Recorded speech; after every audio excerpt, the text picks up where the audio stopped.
There is a bruise that never turns purple, a wound that never seeps red.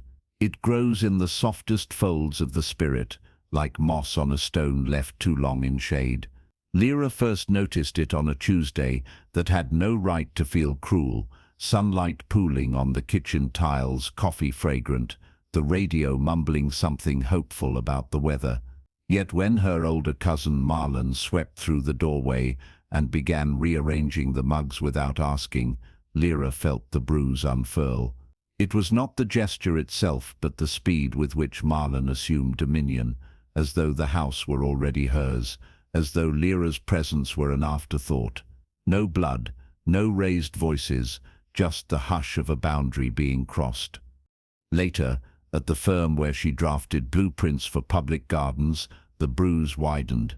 In the conference room, the project lead, Jonas, sketched over her drawings while explaining them to the client, speaking of our vision as if her nights of measuring root depths and wind patterns had dissolved into his marker lines. Lyra smiled. She had been taught to smile, and the bruise drank that smile like rain. By the time she walked home through streets perfumed with bakeries and bus exhaust, the ache was a quiet drum between her ribs. She did not yet have words for what was happening.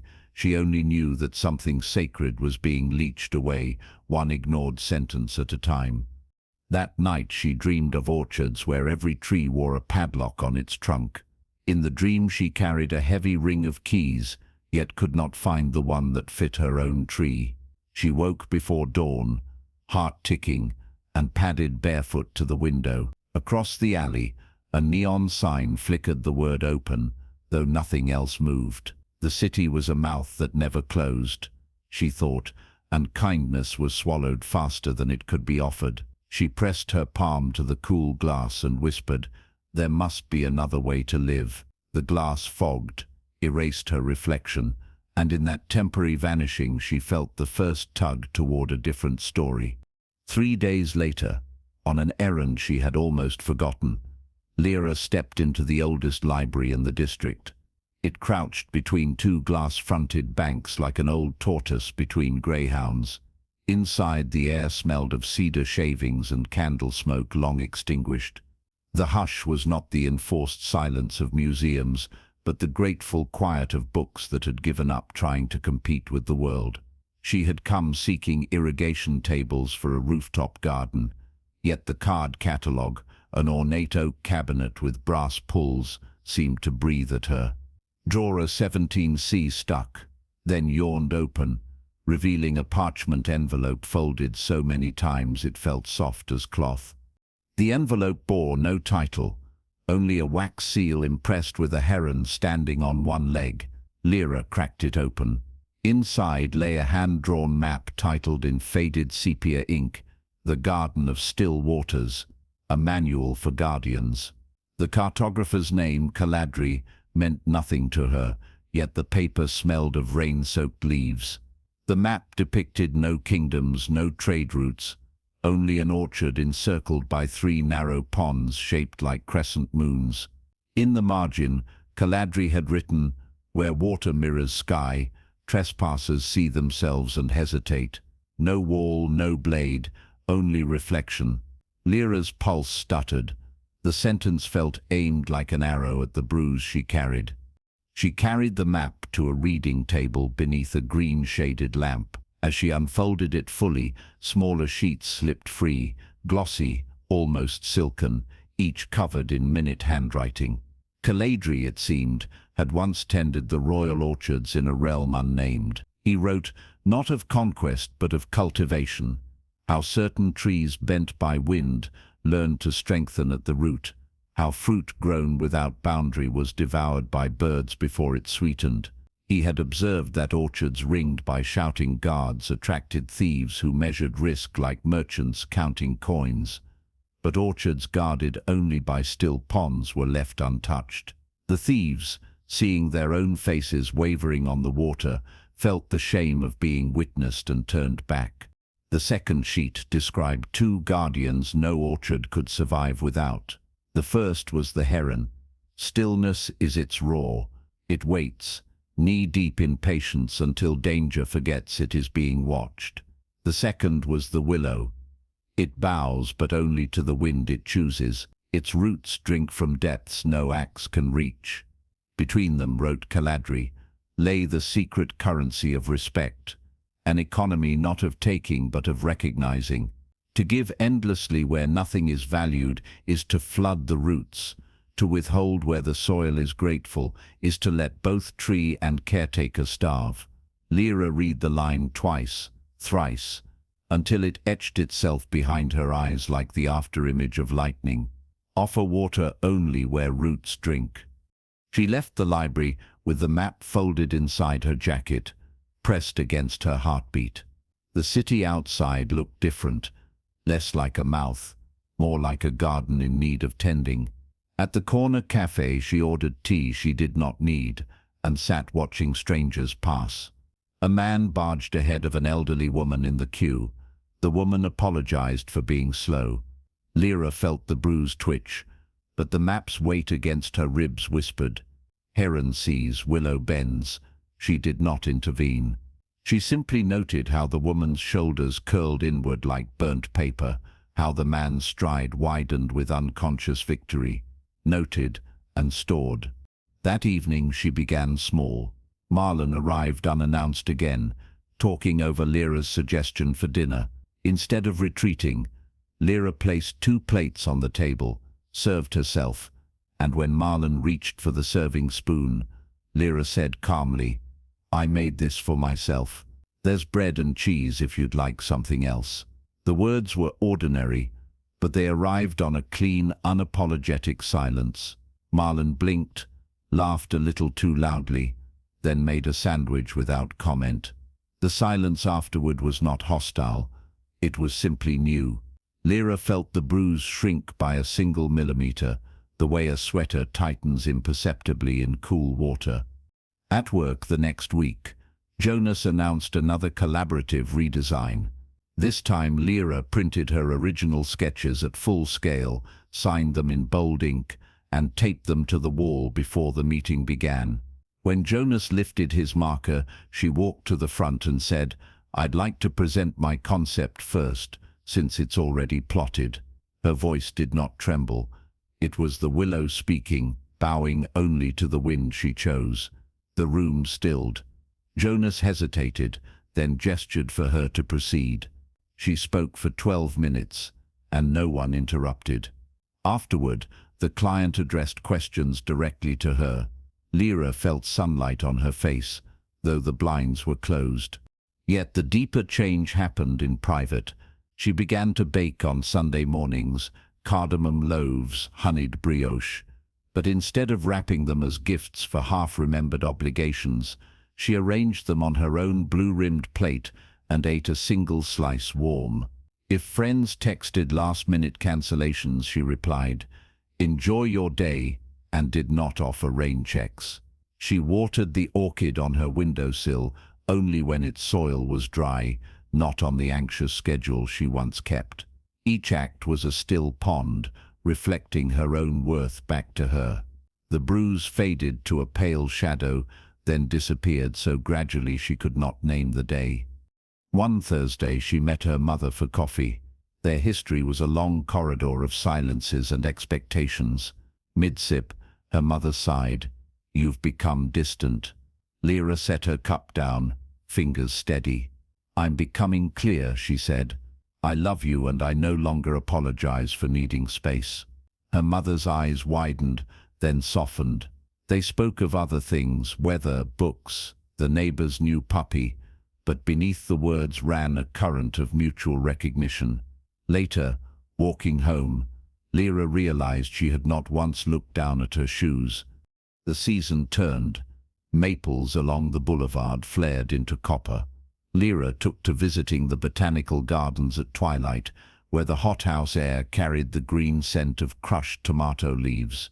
She carried a small sketchbook now, not to impress clients but to record the angles at which certain vines refused to climb. One evening she noticed a stranger watching her, a woman with silver streaking her black hair like frost on midnight glass. The woman approached, asked about Lyra's sketches, and within minutes they were discussing companion planting as if they had known each other seasons. Her name was Soline, and she owned a rooftop greenhouse 2 tram stops away. They exchanged numbers without urgency, the way people do when they sense the ground is fertile. Weeks later, Lyra stood on Soline's rooftop beneath a canopy of lemon trees in half barrels. Wind carried city noise upward, but it thinned into white sound against the drone of bees. Soline handed her a ripe Sorrento, its rind pebbled and bright. "For the girl who knows where roots drink," she said, eyes laughing. Lyra bit into the lemon without flinching. The sourness was a kind of oath. Around them, water channels fed by a single pump kept the air cool. The reflection of sky glimmered on the surface, broken only by the occasional carp nosing for shadows. Heron and willow, she thought, in perfect balance. Not every story ended neatly. There were friends who mistook her clarity for coldness, relatives who mourned the sweet girl she had been. One colleague accused her of arrogance when she refused to take on last-minute revisions without credit. Each time the bruise threatened to reappear, she returned to the map, now framed above her desk, and traced Caladri's ponds with her fingertip. She learned to repeat, "Their disappointment is not my debt." She learned that stillness can be louder than any slammed door. One December morning she woke to a message from Marlon. "I miss how easy things used to be." Lyra considered the words, then typed back, "I don't miss shrinking." She pressed send and watched her breath frost the window pane. Outside, the first snow fell like sifted flour. Somewhere in the city, someone else was learning how much they could lose by trying to keep everyone comfortable. She hoped they would find their own orchard someday. The rooftop greenhouse became her second home. Soline taught her to graft figs. Lyra taught Soline how to design trellises that sang in the wind. Together they hosted small gatherings, never more than 12 chairs, where guests brought seeds instead of wine. Conversations lasted until the stars blurred, yet no one raised their voice above the crickets. Here, respect was not demanded. It was simply the air they breathed. Lyra noticed how new arrivals often arrived loud, arms heavy with apologies, and how they left quieter, lighter, as if they had set something down in the water and walked away freer. One early spring evening, Lyra returned to the cedar-scented library. She carried a small packet of lemon seeds and a note written on handmade paper, "For the next seeker." She slipped the envelope into drawer 17C, behind the map, now worn soft at its creases. The wax seal she pressed this time was her own, an image of a willow whose roots twined around a heron's footprint. She smiled at the librarian, an elderly man who pretended not to notice the exchange of quiet conspiracies. Outside, the city hummed with taxis and neon, yet to her it no longer felt ravenous. It felt like a garden waiting for more guardians. Years slipped by like pages turned in low light. Lyra's designs began to appear along boulevards, pocket parks where benches faced small reflecting pools, office courtyards ringed by willows pruned into living archways. People sat beside those waters and, without knowing why, spoke more gently. Children trailed fingers across the surface and watched their own ripples return to them as understanding. Journalists asked what inspired her. She quoted Caladri, never herself. The map remained above her desk. The bruise long healed into a faint freckle she sometimes forgot was ever a wound. On the anniversary of the day she first found the map, Lyra climbed to Soline's rooftop at dawn. The greenhouse glowed amber with new sun. Lemons hung like small suns among the leaves. She poured coffee into 2 ceramic cups and set one beside the heron weather vane. Soline had installed the previous solstice. Steam curled upward, momentarily obscuring the city skyline. Soline appeared, barefoot as always, and together they leaned on the railing. Below, early commuters crossed bridges. their reflections trembling in the river. Lyra thought of all the invisible bruises traveling those streets, and of the quiet revolution of ponds. She whispered, "We are still here, not as boast but as benediction." One day, perhaps decades from now, another woman will find a parchment envelope sealed with wax.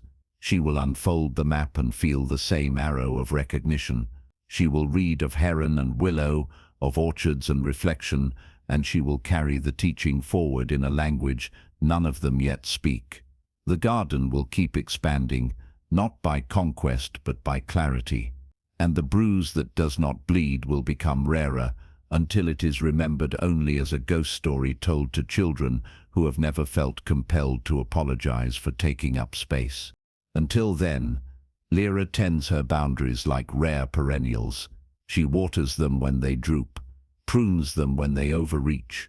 She bakes on Sundays and eats the first slice warm.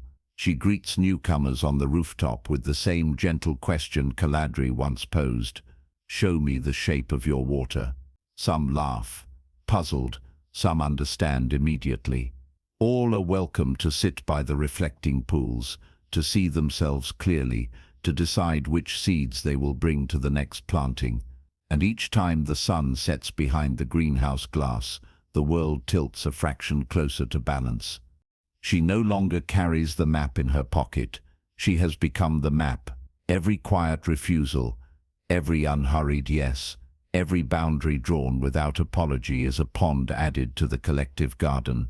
The city continues its noisy business, but beneath the traffic lights and sirens runs an undercurrent of stillness. People pause without knowing why, straighten their shoulders, speak their names a little louder. Somewhere in that subtle shift is the echo of a girl who once believed kindness meant vanishing. Now, she knows it means standing so firmly that your very presence invites others to stand equally tall. And so the orchard ripens season after season, guarded not by walls but by water, not by noise but by mirror. The bruise is gone, replaced by the earthy scent of turned soil and the faint sweetness of lemons carried on wind. Lyra wakes each morning to the sound of wings, sometimes herons, sometimes thoughts, lifting above the surface of ponds that never break their own reflection. She smiles at the sky, at the city, at the invisible map unfolding endlessly inside her. The garden is alive, the guardians are awake, and disrespect, unable to find purchase on such still waters, has long since drifted away.